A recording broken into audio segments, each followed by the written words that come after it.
एक पति पावर बढ़ाने की गोली खाता है और वह अपने पत्नी के साथ 6 घंटों तक लगातार संबंध बनाता है।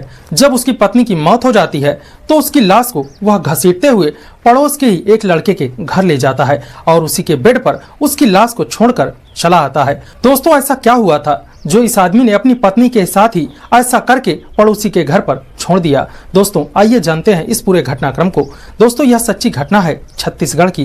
दोस्तों, छत्तीसगढ़ के एक छोटे से गांव में एक रामू नाम का लड़का, जिसकी उम्र 27 वर्ष थी। दोस्तों, इसकी शादी को 2 साल ही हुआ था और ये दोनों पति पत्नी खुशहाल जीवन व्यापन कर रहे थे।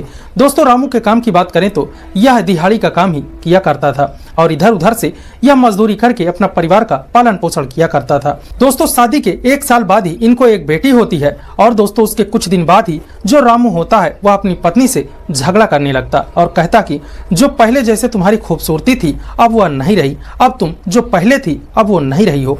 दोस्तों, जो उसकी पत्नी होती है वह कहती है कि अब मैं क्या करूं, अब हमको भगवान ने एक बच्ची दी है, अब मैं जैसे पहले थी वैसे तो अब नहीं रह सकती, अब मैं क्या करूं, मैंने अपने शरीर में कुछ किया भी नहीं है। दोस्तों, वह अपने पति को काफी समझाती है कि जो ईश्वर चाहेगा वैसे ही हमारी शरीर चेंज होती जाएगी। लेकिन दोस्तों, जो रामू होता है वह अपनी पत्नी की एक बात भी नहीं सुनता और कहता है कि अब तुम में वो बात नहीं रही है। दोस्तों, वह उससे रोज लड़ाई झगड़े करना शुरू कर देता और दोस्तों इसको एक बुरी आदत लगती है, शराब। दोस्तों, यह शराब की आदत में ऐसा पड़ता है कि यह रात दिन शराब में ही डूबा रहता। दोस्तों, यह काम करना भी बंद कर देता है। जब इसके पास पैसे नहीं होते तब यह अपनी पत्नी से मारकूट करता और उसके पास भी जितने पैसे होते वो भी ले लिया करता और दोस्तों जो उसके पत्नी के गहने होते उनको भी बेच बेच कर यह शराब पीना शुरू कर देता है और दोस्तों यह अपने पड़ोसियों से और रिश्तेदारों से भी उधार लेकर इधर उधर शराब पीता और यह 2-2 दिनों तक घर नहीं आता।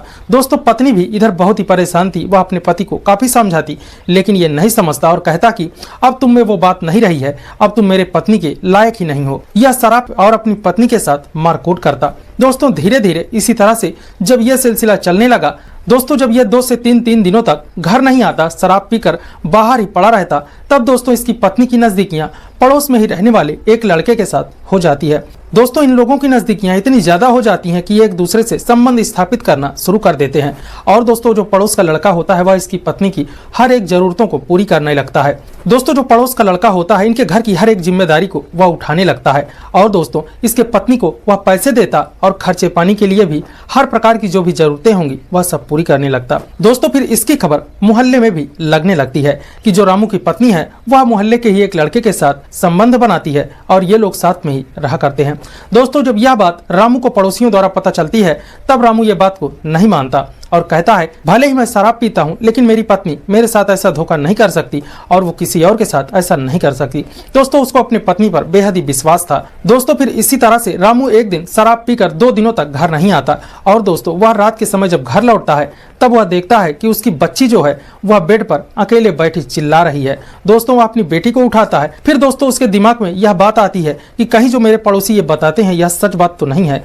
दोस्तों, फिर वह यही सोच के साथ जो पड़ोस का ही लड़का होता है वह उसके घर में चला जाता है और दोस्तों जब वह उसके घर में घुसता है तब देखता है कि उसकी पत्नी और वो लड़का एक ही बेड पर नग्न अवस्था में दोनों लेटे हुए हैं। दोस्तों, फिर वह जब अपनी पत्नी को ऐसा देखता है वहीं पर बहुत जोरों से वह गाली गलौज करता है और दोस्तों वह मारता पीटता है और घसीटते हुए अपने घर लाता है। घर पर काफी डांट डपट लगाता है, मारता है। लेकिन दोस्तों इसी तरह से इन लोगों को झगड़ा का 3 दिनों तक गुजर जाते हैं।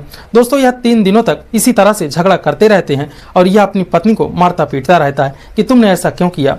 दोस्तों, फिर उसकी जो पत्नी होती है वह एक दिन बताती है कि मैं क्या करती, तुमने तो शराब को ही अपना जीवन बना लिया, तुमको मुझ में इंटरेस्ट ही नहीं है। घर की जरूरतें, घर में क्या चाहिए यह सब तो तुम भूल ही गए हो। तुम शराब पीते हो और बाहर पड़े रहते हो, हम लोग भूखे ही पड़े रहते हैं। इस लड़के ने हमारी मदद की, घर की जो जरूरतें होती हैं उसको पूरा किया, मैं क्या करती। तुम मुझ पर भी नहीं ध्यान देते हो, मेरी भी कुछ जरूरतें हैं, इसीलिए इस लड़के ने मेरी जरूरतों को पूरा किया और मेरे घर की जरूरतों को भी पूरा कर रहा था, इसीलिए मैंने ऐसा कर दिया।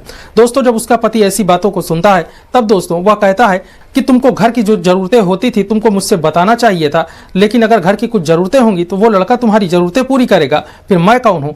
दोस्तों, इतने में ही जो उसका पति होता है पास में ही फावड़ा पड़ा रहता है, उस फावड़े से उस पर हमला कर देता है और दोस्तों उसकी पत्नी की वहीं पर मौत हो जाती है। दोस्तों, फिर जो पति होता है वह नशे में होता है। दोस्तों, फिर वह अपने बैग से पावर की गोलियां उठाता है और दोस्तों वह सेक्स पावर की गोलियां खाकर दोस्तों फिर वह अपनी पत्नी के साथ 6 घंटों तक लगातार संबंध बनाता है। संबंध बनाने के बाद दोस्तों वह अपनी पत्नी को लाश को खींचते हुए लेकर पड़ोस के लड़के के घर जाता है और उसी के बेड पर दोस्तों वह लेटाकर भाग आता है। इधर जब सुबह होती है, वह जो लड़का होता है जब उठता है देखता है कि मेरी प्रेमिका की लाश मेरे ही घर पर पड़ी हुई है। दोस्तों फिर वह काफी चीखता और चिल्लाता है, पड़ोस के लोगों को इकट्ठा करता है। फिर पुलिस को सूचना दी जाती है। दोस्तों पुलिस आती है और उसी लड़के को पकड़ ले जाती है। दोस्तों फिर उस लड़के से जब पुलिस पूछताछ करती है तब वह बताता है कि सर यह मेरी प्रेमिका थी, मेरा इससे संबंध था। इसका जो पति है वह इस पर शक करा करता है। एक दिन उसने हमको आपत्तिजनक हालत में पकड़ लिया था। उस दिन उसने अपनी पत्नी को बहुत मारा था। मुझको भी वह गाली गलौज दे रहा था, लेकिन मैं भाग गया था, इसीलिए उसने मुझको कुछ नहीं कहा। उसी ने ऐसा किया होगा। दोस्तों जब पुलिस वाले उस लड़के की ऐसी बातों को सुनते हैं तो वह उसके पति को पकड़ते हैं। दोस्तों वह उससे पूछते हैं, जब वह कुछ नहीं बताता, जब उस पर कड़ाई दिखाई जाती है, तब दोस्तों वह कहता है कि सर मेरी जो बेटी है इसका भविष्य आप बना दीजिएगा, इसको पढ़ाइएगा लिखाइएगा, ये इसका भविष्य खराब मत कीजिएगा।